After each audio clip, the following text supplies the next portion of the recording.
Every single project, whether it's building a skyscraper or just launching a new website, they all share one thing in common: uncertainty. It's that feeling, right? Not knowing exactly what's lurking around the corner. Well, today, we're going to build a framework to get a handle on it. Okay, let me ask you a question, and I want you to be totally honest with me. Have you, in your entire life, ever had a single project go 100% perfectly to plan?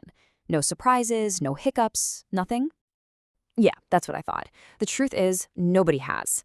And that simple fact, right there, is the entire reason we need to talk about risk management.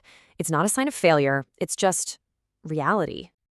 So this brings us right to our first big idea. Every single project has risk.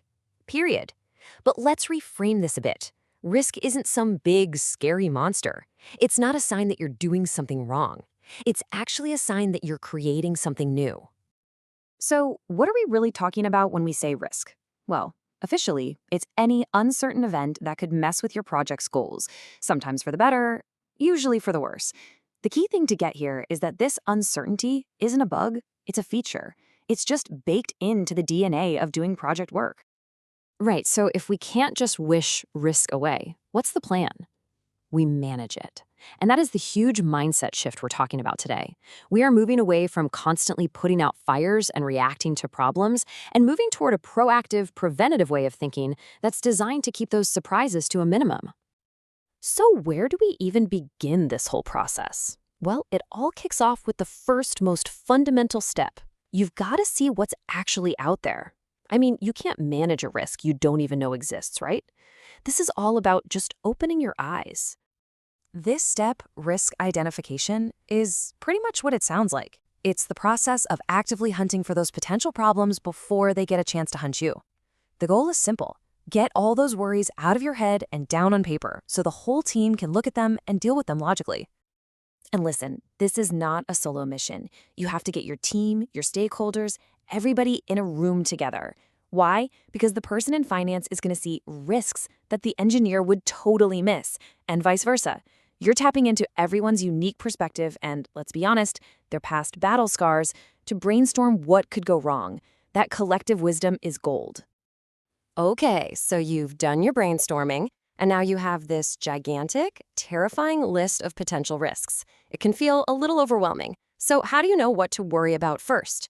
You've got to separate the big monsters from the little annoyances. It's time to size them up. Every single risk on your list gets put to the test against two simple questions. First, likelihood. What are the actual odds of this thing happening? Is it a long shot or pretty much a sure thing? And second, impact. If this thing does happen, how bad is it going to be? Are we talking a minor delay or a full-blown catastrophe? And when you plot each risk on a simple grid like this, a heat map, it is amazing how clear things become. It just cuts through all the noise. Instantly, your whole team can see where the real danger zones are. See that stuff landing in the top right corner, the dark red? Yeah, those are your project killers. The takeaway here is really, really simple. You can't fight every battle at once. You don't have the time or the energy. This process forces you to focus your resources where they'll make the biggest difference, on the problems that can do the most damage. Okay, we've seen the risks, we've figured out which ones are the scariest. Now what?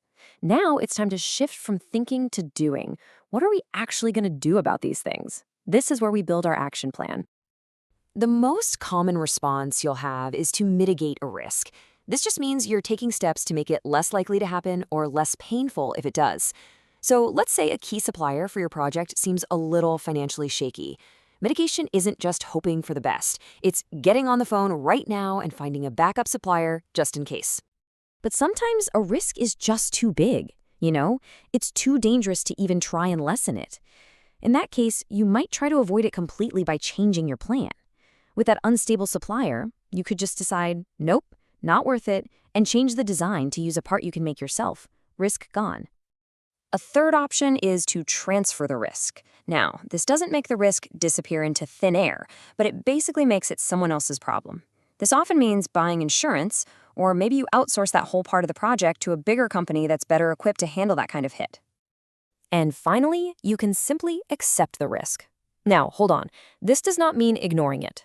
It's a conscious, strategic decision to do nothing upfront, usually because the cost of preventing it is way higher than the potential damage. You just acknowledge it could happen and decide to deal with it then. Okay, this is a really critical point, so pay attention. A risk response, like mitigation, is proactive. You do it before the bad thing happens. A contingency plan, on the other hand, is reactive. It's your break glass in case of emergency playbook for what to do after a risk becomes reality. You need both. And that brings us to the final step, because this whole process is not a one-and-done thing. Projects are alive, they're dynamic, and so your risk plan has to be too. This last step is all about maintaining a living, breathing playbook for all that uncertainty. The main tool you're going to use here is something called a risk register. Just think of it as the master document, the single source of truth for everything we've just talked about. It's where you capture every identified risk and track everything you know about it.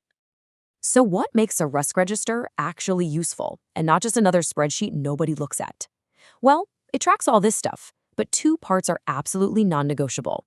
First, the response owner. Every risk needs a person's name next to it. A risk without an owner is a risk that's guaranteed to be ignored. And second, the current status. This is what turns the document from a static file into a live dashboard that tells you exactly where you stand at any given moment. So there it is, our 4 steps. It's a simple, powerful, and most importantly, a continuous cycle. You identify the risks, you assess how important they are, you plan how you will respond, and then you control the whole process over time. And then you repeat it, because on any real project, things are always changing. I want to leave you with this quote from the great W. Edwards Deming because it just hits the nail on the head. Does experience help? No, not if we're doing the wrong things. It perfectly explains why having a process like this is so critical. Experience is useless if it's just experience in repeating the same mistakes. A good process beats blind experience every single time. And so the final question is for you. I want you to take this back to your own work. After going through this framework, what is the biggest, scariest, unmanaged risk that's lurking in your project right now? And what's the very first step you're going to take to deal with it?